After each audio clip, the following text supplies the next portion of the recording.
18 বয়সের আমি আমার 8 বছরের চাচাতো বোনের সাথে নোংরামি করার কারণে আমার বাবা মা রাগ করে আমাকে বিদেশে পাঠিয়ে দেয় পড়ালেখার জন্যে। বাহিরের দেশে পড়ালেখা করে ওখানে সেটেল হয়ে যায়, যাতে সারা জীবন দেশে ফিরে না আসলে ছোট চাচাতো বোন লিজাকে বিয়ে করতে পারি। আমি বিদেশ থাকা সত্ত্বেও লিজা কখনো কী করে না করে সব কিছুই খবর রাখি। আজ হঠাৎ দুপুরবেলা খবর পেলাম আমার পরিবারের এবং লিজার পরিবারের একটা ছেলের সাথে লিজার বিয়ে ঠিক করেছে। আজ ছেলেপক্ষ থেকে লিজাকে দেখতে আসবে। যদি তাদের পছন্দ হয় তাহলে এঙ্গেজমেন্ট করে রাখবে। এ কথা শুনে তো আমি পুরাটাই অবাক। এদিকে আমি কিছুই জানি না এসব বিষয়। যখন আমার বয়স 10 বছর তখন লিজা জন্মগ্রহণ করে। ছোটবেলা থেকে আমি অনেক পছন্দ করতাম। আমার বয়স 18 বছর যখন, তখন লিজার 8 বছর। বেশিরভাগ সময় আমার কাছে আসতো চকলেট নেওয়ার জন্য। আমি চকলেট দেওয়ার বাহানায় লিজাকে একটা কিস করি, আর এই বিষয়টা জেনে আমার পরিবার আমাকে বিদেশে পাঠিয়ে দেয়। আমি দুপুর 2টায় ফ্লাইটে দেশে রওনা দিই। আজ প্রায় 12 বছর পর আমি দেশে ফিরছি। এতদিনে লিজা অনেক বড় হয়ে গেছে। লিজার প্রায় এখন 20 বছর। ছোটবেলায় দেখতে খুব সুন্দর ছিল লিজা, কিন্তু এখন দেখতে কেমন তা আমি জানি না। আমি দেশে ফিরে এসেছি, আমার আব্বু আম্মু জানে না। আর আমেরিকার আমি কতটুকু সেটেল তাও আমার পরিবার জানে না। আমেরিকা আমার নিজস্ব অফিস রয়েছে। প্রায় 2 লাখ মানুষ আমার অফিসের জব করে। দেশে ফেরার পর আমার পার্সোনাল গাড়ি আমাকে ড্রপ করতে আসলো। বাসায় যেতে যেতে প্রায় 5টা বাজবে। বাড়ির কিছুটা সামনে আসার পর একটা মেয়ের সাথে গাড়ির অ্যাক্সিডেন্ট হলো। মেয়েটা একটা নীল কালার শাড়ি পরা। দেখে মনে হচ্ছে মেয়েটার বয়স খুব কম। কোমর সমান লম্বা কালো ঘন কেশ, অনেক সুন্দর মেয়েটা।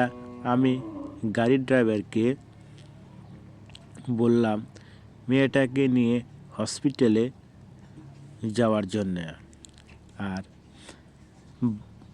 বাড়িটা আমি নিজেই পৌঁছে যাব। এ কথা বলে গাড়ি থেকে নেমে আমি বাড়ির দিকে রওনা দিলাম। বাড়িতে গিয়ে পৌঁছানোর সাথে সাথেই আব্বা আম্মু আমাকে দেখে তো পুরো অবাক। তারা কখনো ভাবতে পারেনি এই সময় আমি এসে হাজির হব। এদিকে লিজাকে দেখতে আসার ছেলেপক্ষের মানুষ ড্রয়িং রুমে বসে আছে। আমি চিৎকার দিয়ে বলে উঠলাম, এসব কি শুনছি আমি? তোমরা নাকি লিজার বিয়ে ঠিক করতেছ, তার অনুমতি তোমরা লিজার বিয়ে ঠিক করছো? তোমরা জানো না আমি লিজাকে পছন্দ করি? আর তোমরা কি লিজাকে অন্য জায়গায় বিয়ে দেওয়ার জন্য তৈরি হচ্ছ? লিজা কই? লিজাকে ডাক দাও, আমি লিজাকে আমার সাথে নিয়ে যাব। আমার মুখেও এ কথা শুনে সবাই আমার দিকে তাকিয়ে রইল। ছেলেপক্ষের মানুষ বলা শুরু করলো, আমাদেরকে কি এখানে আপনার অপমান করার জন্য এনেছেন? হঠাৎ করে আমার চাচির উপর থেকে চিৎকার দিয়ে বলল, লিজা তো বাড়িতে নেই, লিজা তো পালিয়ে গেছে। আমি এ কথা শুনে পুরো অবাক। লিজা কার সাথে পালিয়ে গেছে? আমার বাবা আমার দিকে ক্ষেপে এসে বলল, তোর কি যোগ্যতা আছে লিজাকে বিয়ে করার? আমি পুরো হতবাক হয়ে দাঁড়িয়ে রইলাম। আমার চোখে এক মুহূর্তের জন্য বিশ্বাস হচ্ছিল না লিজা ঘর থেকে পালিয়ে গেছে। এদিকে ছেলেপক্ষের লোকজন দাঁড়িয়ে দাঁড়িয়ে একে অপরের দিকে তাকাচ্ছে। তারা কিছুটা রাগমুখী, কিছুটা অপবর্ধন করছে। আমি চিৎকার দিয়ে লিজার কোথায় গেছে, কারণ সাথে গেছে কেউ জানে না।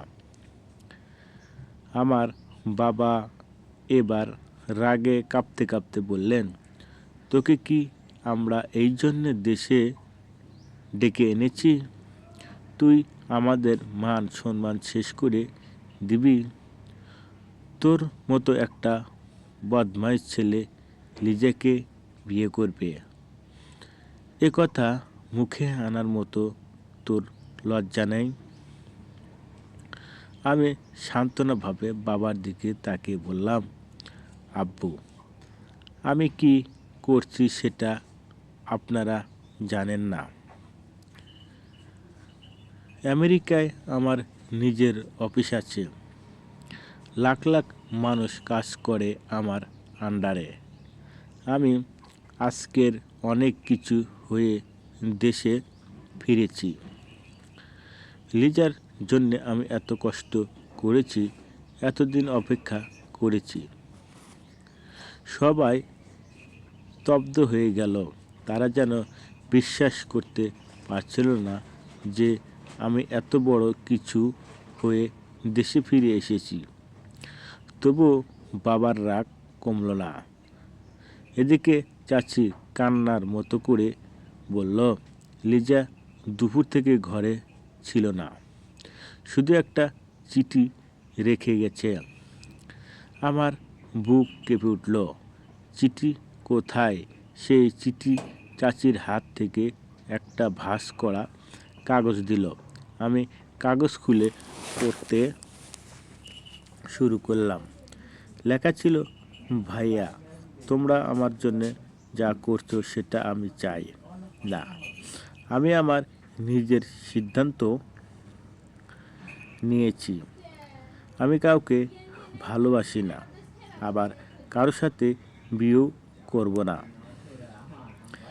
আমার স্বপ্ন আলাদা, কেউ আমাকে খুঁজতে আসবে না। চিঠি পড়েই আমি থমকে গেলাম। বুকের ভেতরে আগুন জ্বলে উঠল। আমি ফিসফিস করে বললাম, লিজা, তুই কোথায় গেলি? এদিকে ছেলেপক্ষ লোকজন দাঁড়িয়ে উঠে চলে যেতে চাইল। তারা বলল, আপনারা আগে নিজের মেয়েকে সামলান, পরে অন্য সাথে বিয়ের কথা ভাবেন। আমি বুঝলাম এখন কিছু একটা করতে হবে। তখনই মনে পড়ল দুপুরে যে নীল শাড়ি পরা মেয়েটার সাথে আমার গাড়ির অ্যাক্সিডেন্ট হয়েছিল, তাকে তো হাসপাতালে পাঠানো হয়েছে। কেন যেন মনে হলো সেই মেয়েটাই হয়তো লিজা। আমি তাড়াহুড়া করে ড্রাইভারকে ফোন দিলাম। ওই মেয়েটা এখন কেমন আছে? ড্রাইভার বলল, স্যার, মেয়েটা ছোট লেগেছে, তবে খুব বেশি গুরুতর না। ডাক্তার কেবিনে এখন ওর নাম রেকর্ড করছে। আমার বুক ধর করে উঠল। আমি গাড়ি ঢাকলাম আর কোনো কথা শুনলাম না। আমার মা দৌড়ে এসে বললেন, তুই কোথায় যাবি? আমি ঠন্ড কণ্ঠে বললাম, আম্মু, আমি আমার লিজাকে নিতে যাচ্ছি। বাড়ির সবাই হতবাক হয়ে আমার দিকে তাকিয়ে রইল, কিন্তু আমার মাথায় তৎক্ষণাৎ একটা প্রশ্ন ঘুরছিল। নীল শাড়ি পরা সেই মেয়েটা কি সত্যি আমার লিজা? গাড়ি ছুটতে ভয়ঙ্কর গতিতে। জানালার বাইরে রাত নেমে গেছে। রাস্তাঘাট ফাঁকা হয়ে এসেছে, কিন্তু আমার বুকের ভেতর আগুন জ্বলছে। ড্রাইভারের দিকে তাকিয়ে বারবার বলছিলাম, আরও তাড়াতাড়ি চালাও, দেরি করা যাবে না। আমার মাথায় তখন একাধিক ছবি ভেসে উঠছে। নীল শাড়ি পরা সেই মেয়েটার।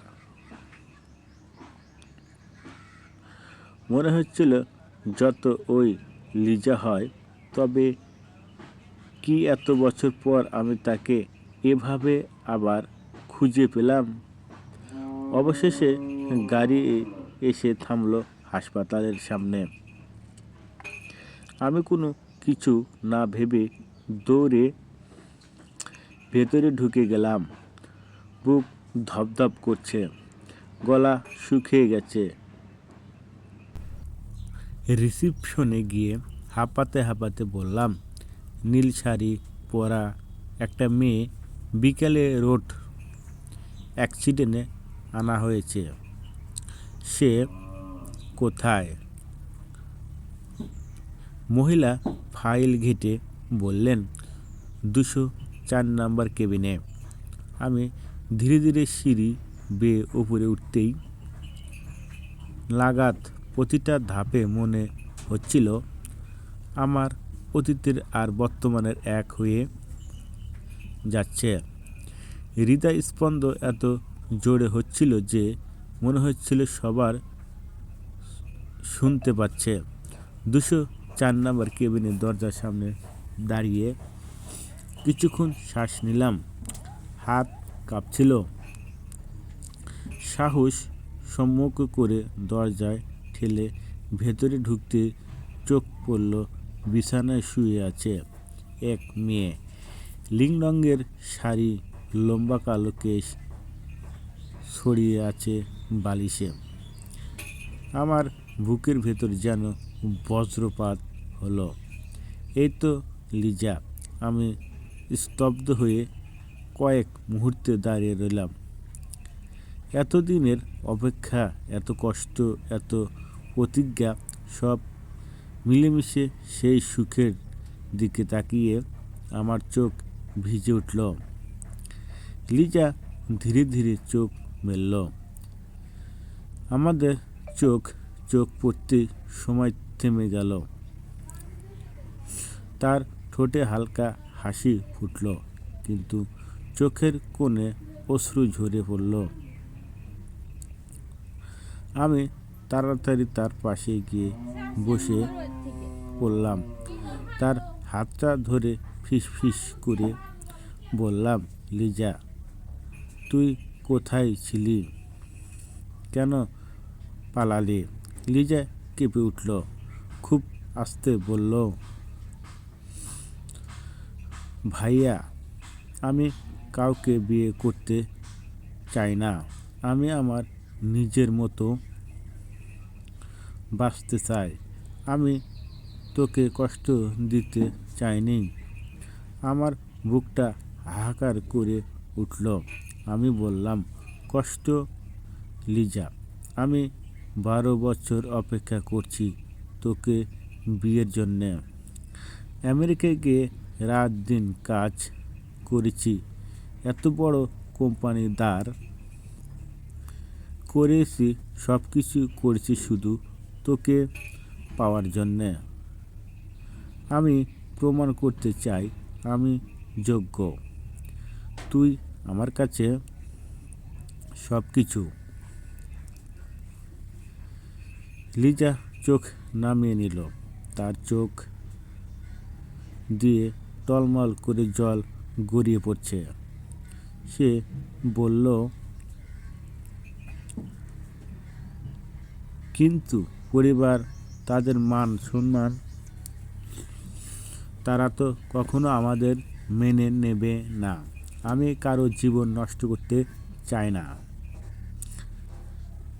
আমি দরুদ কণ্ঠে বললাম, মান সম্মান আমি ফিরিয়ে আনব। আমি লড়াই করব। তুই শুধু বল, তুই কি আমার সাথে চলবি? লিজা কিছু বলল না। নিঃশব্দে কান্নায় বালিশ ভিজে যাচ্ছে। তার ভেতর ভয়, বিদ্রোহ আর হাজার প্রশ্ন। আমি ওর হাত শক্ত করে ধরলাম। মনে হচ্ছিল এ হাত আর কোনোদিন ছাড়ব না। ঠিক তখনই দরজা জোরে খুলে গেল।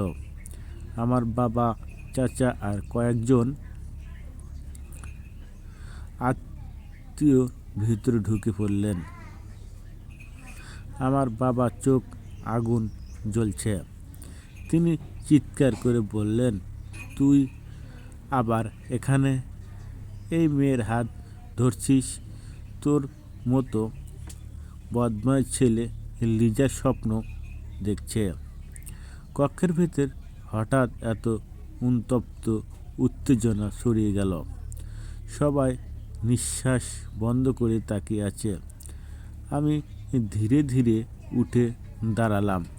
বাবার চোখের দিকে তাকালাম। কণ্ঠ শক্ত করে বললাম, আব্বা, আজ আপনার প্রমাণ করে দেখাবো আমি যোগ্য। আমি শুধু দেশে নয়, বিদেশেও কর্ম। লাখো মানুষ আমার কোম্পানিতে কাজ করছে, আর আমি এই লিজাকে ছাড়া আর কারো কথা ভাবি না। আমি ওকে বিয়ে করবই। বাবা প্রচণ্ড রেগে গেলেন। তোর মতো ছেলের সাথে আমি আমার মেয়ের বিয়ে দেব না। এই দিন আসেনি এখনো। তোর অপরাধ ভুলিনি। আমি শান্ত গলায় বললাম, হ্যাঁ, আমিও ভুল করেছিলাম, কিন্তু সেই ভুলের জন্যই আমি 12 বছর নির্বাসনে ছিলাম। সেই ভুলের জন্যই আমি আজ এত বড় কিছু হয়েছি। যদি আমি সেই দিনের অপরাধী হই, তবে আজকে আমার সাফল্যতার আপনার গর্ব হওয়া উচিত। আর আমি লিজাকে প্রমাণ করে ছাড়ব আমি ওর যোগ্য। সবাই চুপ।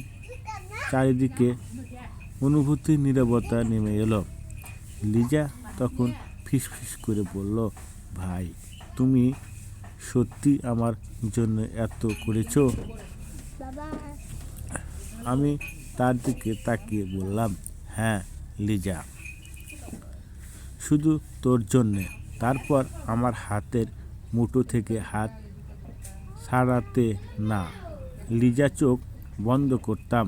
এটা আমার জীবনের সবচেয়ে বড় লড়াই শুরু।